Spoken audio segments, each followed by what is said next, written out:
Welcome back to the only live Monday through Friday lacrosse talk show on the planet. This is Daily Dive. I'm your host, Michael Carvel, as per usual, as always.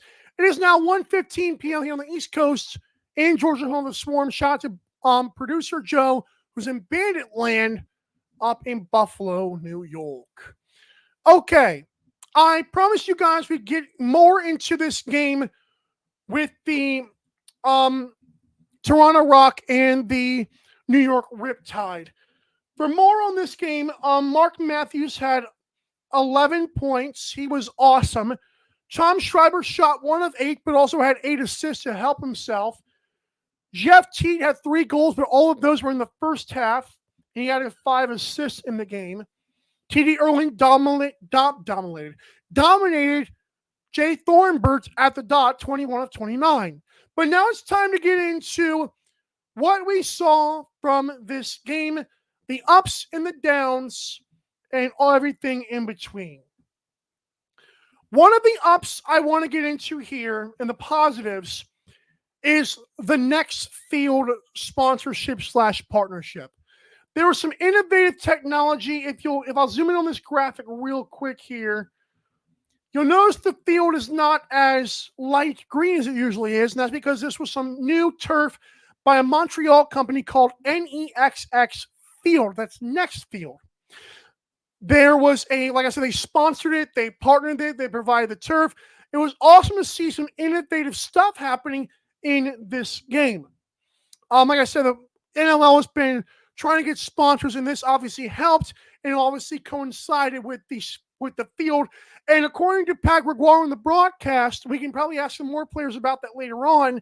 He said the players overall liked it.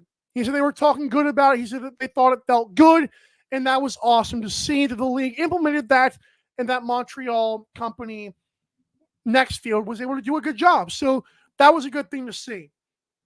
Next up, the physicality of this game, as I said, the leaky face of John LaFontaine at the hands of Brad Cree was awesome. The game had a lot of talent, obviously with Mark Matthews, Tom Schreiber, Jeff Teat, and the collision course was going to happen. Obviously, the Rock were going pulled away in the end, but you love seeing just the overall competition in the game. It was an overall looked like a great experience. Next up is the attendance, which was a positive thing. This is from the NLL's Twitter page, and there were 6,437 people here at the game in Laval at Place Belle. You could tell it was electric all game long. There were fans that stayed all like 20 minutes after the game was over. Like usually you'll see a lot of fans leave NLL games, and that was like good to see. There were a lot of fans sticking around. Obviously, most people on the broadcast, like yourself and myself, saw this right here and this right here. So people were saying, how is it only 6,500? Well, as I mentioned, a 10,000 seat arena, this stuff up here is why. You see a little bit of empty seats, but overall, you could not have asked for a more engaging crowd. It felt like the only thing that could top it was the Buffalo Bandits if they had played the Halifax game in Banditland. Like the fans showed up. There was even this one thing, I believe that was this game, where this one kid said, I drove a bunch of miles to see this player. And he said, I'll trade you Skittles gummies for like a lacrosse head on a stick, of a lacrosse head of a stick. And so the player went back into the locker room, signed the lacrosse head, and gave it to the kid in exchange for the Skittles gummies. I thought that was awesome. There was obviously a lot of engaging fans, a lot of kids there. That was really cool to see, considering it was an unboxed thing. And I'll get into more than that in a minute. And also, we do want to mention Nick Rose, who was obviously one of the, I don't want to say spokesman for the league, one of the faces for the National Lacrosse League. He had a great tweet where he said in parts, and I'll quote it here for you guys. He said, it was an amazing atmosphere last night. The fans were electric. Great job by the NLL with this event all around. Now let's get a team back in Montreal. They are ready for it with a fire emoji.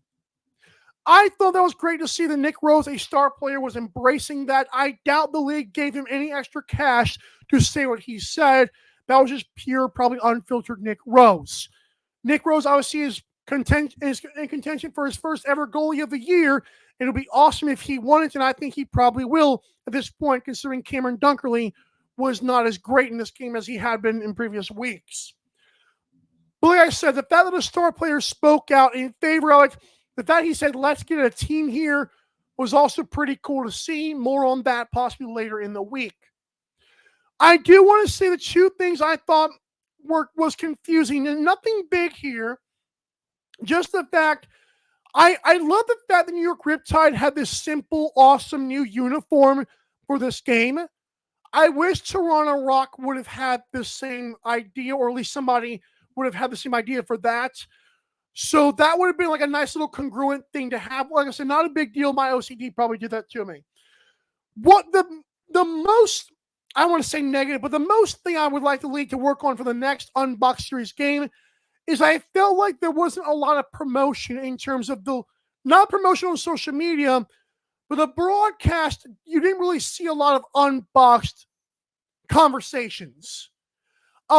I know Brett Fruit was at the game. I was confused on why we didn't really get a halftime interview of Brett Fruit, as far as I could tell. I looked back through the game this morning, couldn't see anything.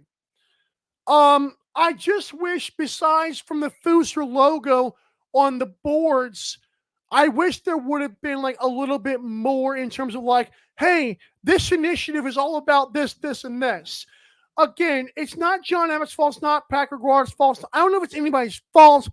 I just feel like for this UnBOXed series game, I would have liked to see a little bit more in terms of that. Like I said, Toronto jerseys, yeah, they were a little bit, you're wondering what they were about because there wasn't anything really on them that was different. Maybe because the Riptide were the proverbial home team based on the schedule, I don't know.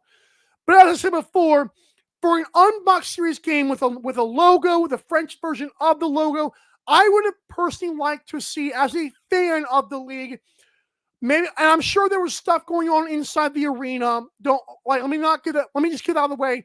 I'm positive there were things going on in the arena where they were like, this is the UnBOXed series, this is why it's happening, blah, blah, blah. But from a person who most of us were watching on the broadcast, no matter which broadcast we were watching, I would have liked to see more UnBOXed series, just storyline and stuff like that. Like, hey, there's all these new teams. Again, could have been a little bit better there, but for the most part, positive event. I give it a solid 9.2 out of 10 if I was a pizza taste tester on Barstool Sports. I can say that on 12 on Sports, right? Anyways.